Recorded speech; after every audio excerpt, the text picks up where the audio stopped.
Hello and welcome back to Everyday Adventures in Cooking with Rick.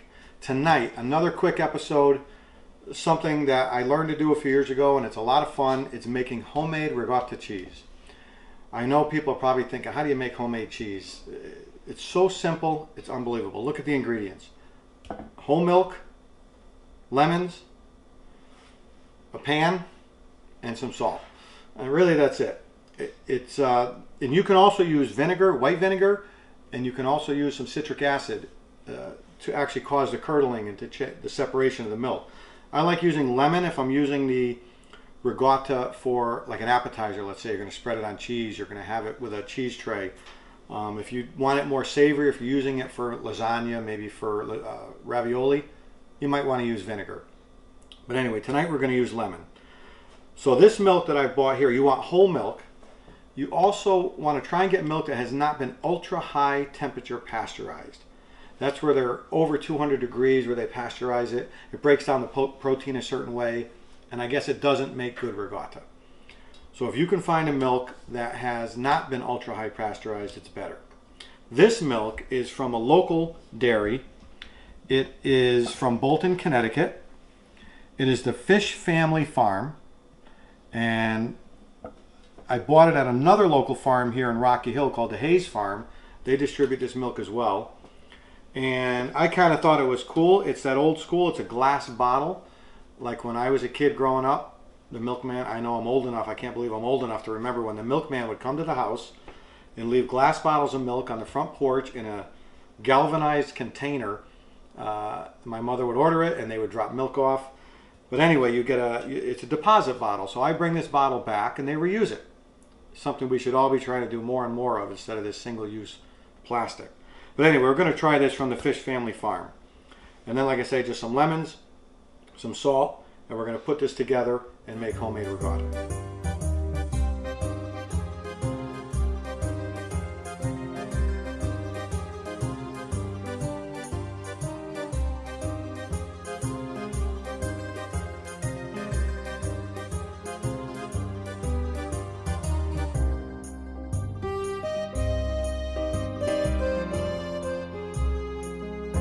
All right, so now we're going to squeeze some lemons to get our lemon juice.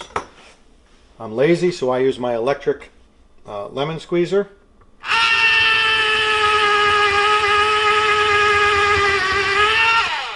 We need to get 3 tablespoons.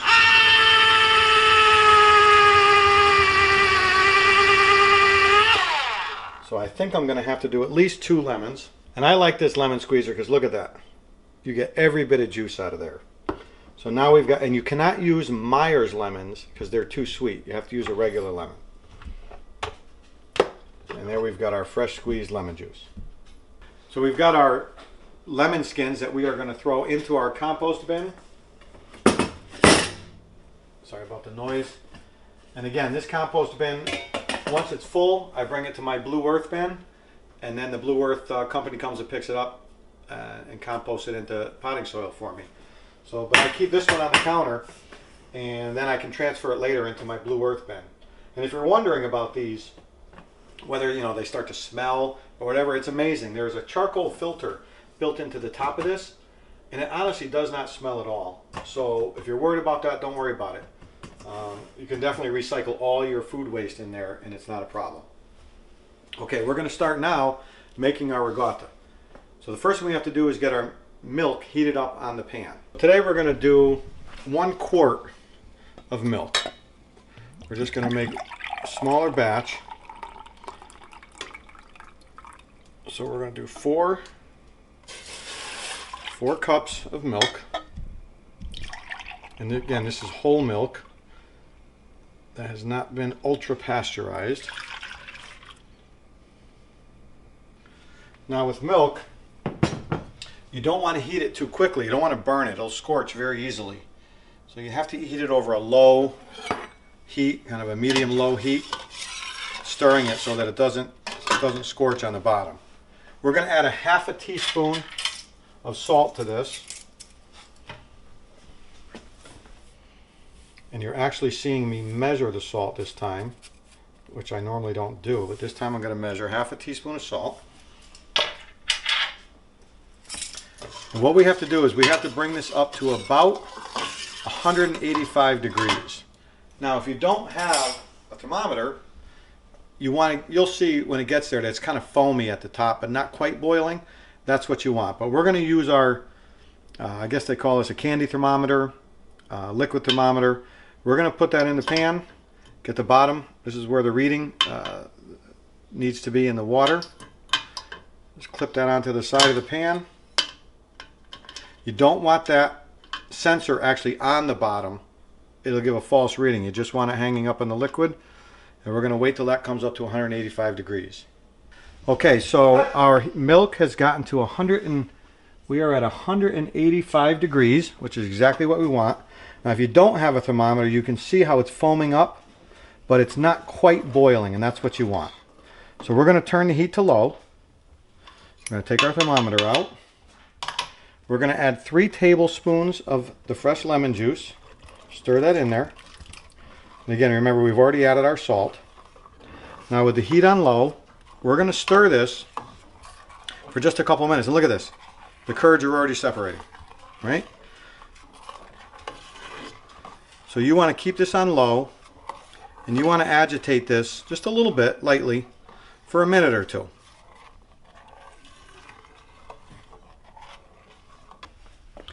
Okay, so we have been stirring this for about 2 minutes, just very lightly.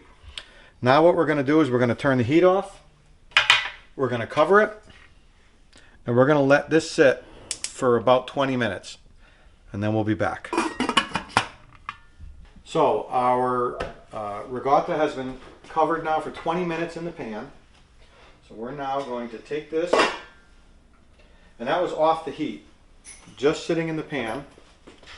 And it's separated now, the curds in the whey, and it's got that yellow color from the lemon juice. So now you're just gonna ladle your cheese out into your cheesecloth. Now that cheesecloth I've dampened, and you're just gonna use any kind of a spoon with the holes in it, and you're gonna set that into your cheesecloth. And it's going to drain through the colander into that bowl below. And what you're going to do is, depending on how long you let it sit in that cheesecloth, is what the consistency of your ricotta will be.